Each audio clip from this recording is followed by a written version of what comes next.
कर पाना, सुधार पाना मुश्किल हो रहा है उसके लिए? पहले महाराष्ट्र की ही बात कर ले हम लोग। देखिए, जब हवा का रुख बदलता है तो लोगों की जुबान और उनका व्यवहार भी बदलने लग जाता है। तो सबको एकदम दिखाई दे रहा है, साफ क्रिस्टल क्लियर है, दिखाई दे रहा है कि हरियाणा ये हार रहे हैं, जम्मू कश्मीर ये हार रहे हैं, झारखंड ये हार रहे हैं, महाराष्ट्र बुरी तरह से हार रहे हैं।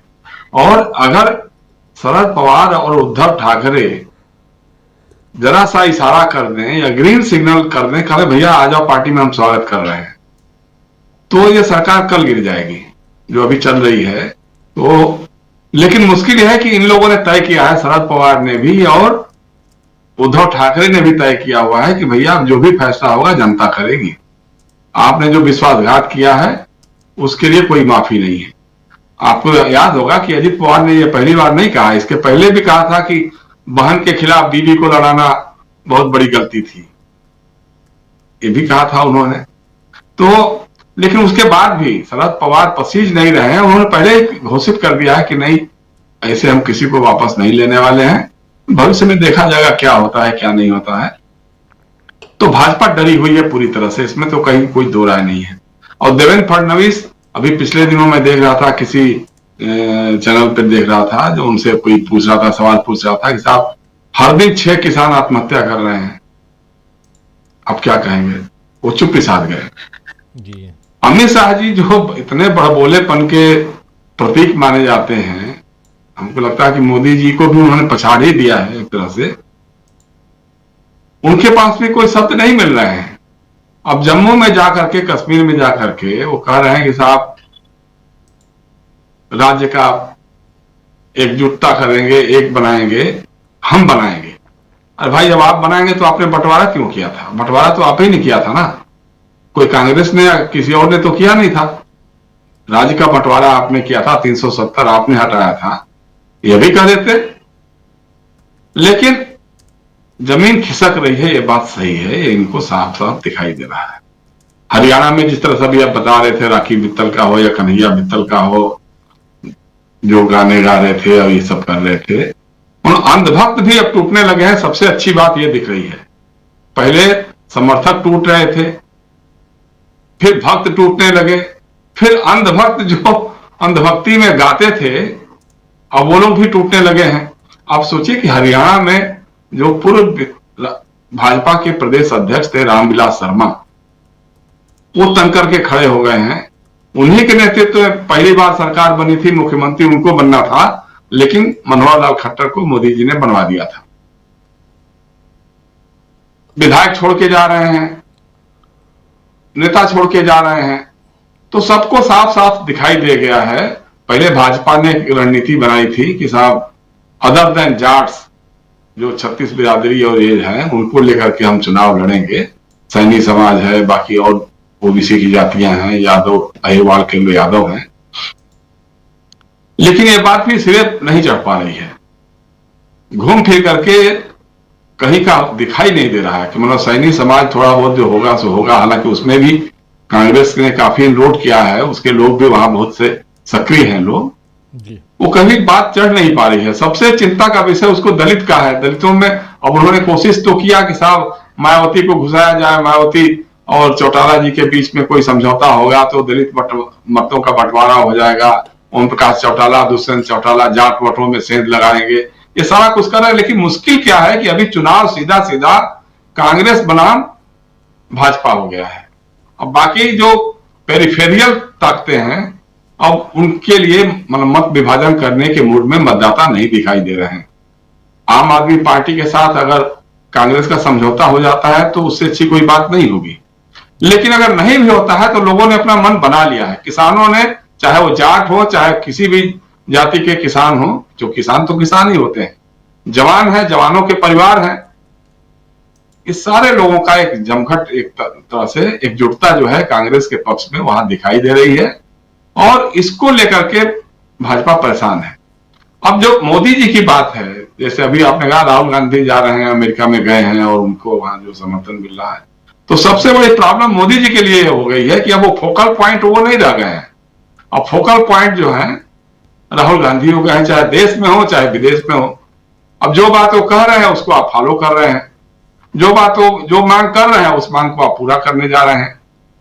और मोहन भागवत जी का जो बयान है, लोग कह रहे हैं कि हो सकता है कि वो सौदेबाजी भी करते रहते हैं लोग कभी बार, कि कुछ पाना है तो कुछ बोलना भी होता है, तो बोल करके कुछ बार्गेनिंग हो जाएगी तो हो जाएगी। कि वो जो कहा था मोदी जी ने कि मैं नॉन बायोलॉजिकल नहीं हूं, नॉन बायोलॉजिकल हूं, मैं ईश्वरीय अवतार हूं, ईश्वर ने मुझे भेजा है, तो उस पर हो सकता कटाक्ष करके उन्होंने कहा है।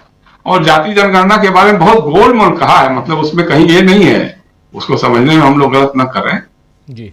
क्योंकि एक तरफ वो भी ये भी कहते हैं ना कि देश और समाज बट जाएगा, और फिर दूसरी तरफ कह रहे हैं कि अगर जाति जनगणना होती है तो उसका फायदा उन्हीं खास तबकों के लिए होना चाहिए जिसके लिए। तो ये सारी चीजें हैं। सबसे चिंता की बात राजीव जी हमारे जैसे लोगों के लिए है।